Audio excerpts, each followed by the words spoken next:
It was on October 31st of 1963, 50 years ago, that President John F. Kennedy signed the Community Mental Health Act, authorizing more than $300 million for mental health programs. The Kennedy Forum, a mental health advocacy group, marked the anniversary with a gala last night. It was in Boston. In attendance, Vice President Joe Biden, and here's part of what he had to say.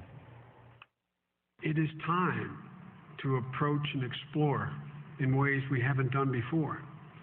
It's time, for the first time, to map the only uncharted territory on Earth, truly uncharted territory, to map the human brain. In the year 2013, the brain is the new frontier.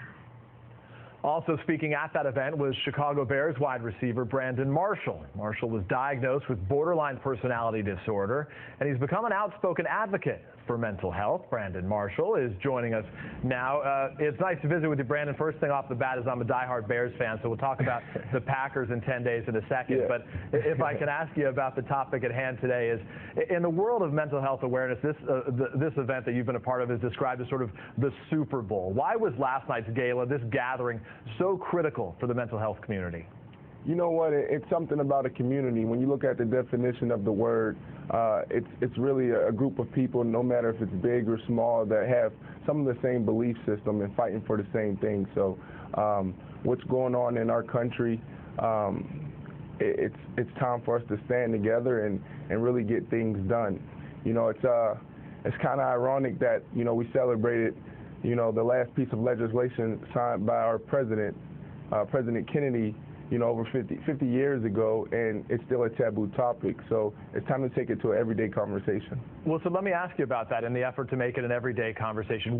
How do you define what the goal is? I mean, what would you define as success? If we had this conversation 5 years from now, what do you hope would be different?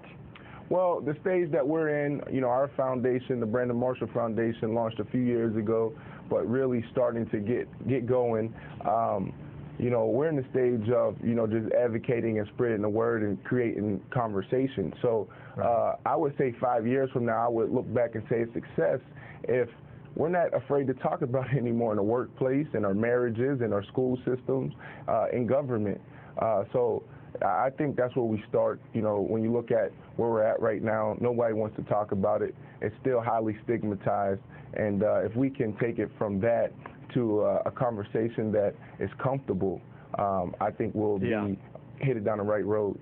During a game earlier this month, and I'm not going to ask you about last Sunday because we're still struggling with what happened there on the field, but you wore green shoes. We have them on the screen right now in honor of Mental Health Awareness Week. You were fined more than $10,000, I think it was, by the NFL for what they describe as a uniform violation. I mean, you viewed this as sort of a good thing because you were able to bring attention to it. Were you surprised by the reaction? No, I mean, like I always say, you know, football is my platform, not my purpose.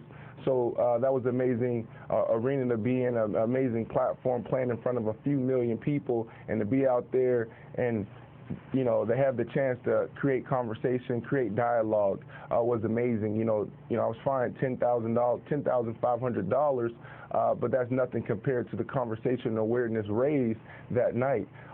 You know, a company out of San Francisco ran some numbers for us, and we got over $100,000 worth of coverage and people talking about it. So as you tweeted, it was a success.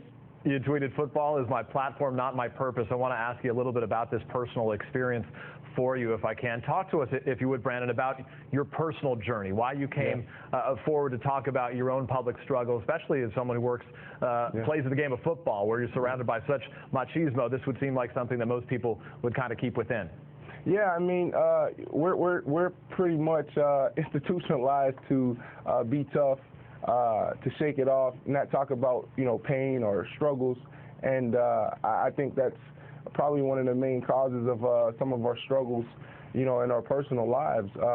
For me, you know, the disorder presented itself a few years ago, and it just started getting out of control where I couldn't handle it anymore. And it wasn't until I was in McLean Hospital and I was in group therapy with a doctor, an attorney, even a clinician. And here I am, you know, a big shot football player, and we're all sitting here, you know, talking about our struggles and things that's going on in our lives. And I'm sitting here listening to some people who are suicidal or self-harming themselves. And what was scary was we all got up, went into the parking lot, and went into society like we were normal human beings or everything was okay. And I started to think, like, how many more people are out there that are suffering but doesn't have the resources or are afraid to talk about it. And that's why we launched our foundation. And right now, you know, we need help. You know, we're looking to partner with government. We're looking to partner with corporations. You know, we need people on our board to really have the expertise to take us from where we're at today to be the preeminent foundation devoted to mental health. And Brandon, I was really struck by what Dr. Jeffrey Lieberman said. He's the president of the American Psychiatric Association. This is what he had to say about your role in mental health awareness. We'll put it on the screen for folks to read along. He said, this is somebody whose profession is based on machismo, being courageous and fearless, and to acknowledge they have some psychological vulnerability, which is the reality, is really extraordinarily heroic. Given the nature of this topic, we appreciate you talking about it with us. And selfishly, I wish you good luck 10 days from now. We'll ask you about Lance Briggs' injury and Jay Cutler another time, but thanks for spending some time with us. Well, I predict Jay Cutler will be back in 2 weeks. 2 weeks? They say 4 to 6, but we got the right people around Jay right now. So Brandon, we'll this is going to be the first time. This will be the first time ever that ESPN quotes the Andrea Mitchell Reports Hour for an update. It's good to visit with you, and we wish you the best of luck. All right, thank you.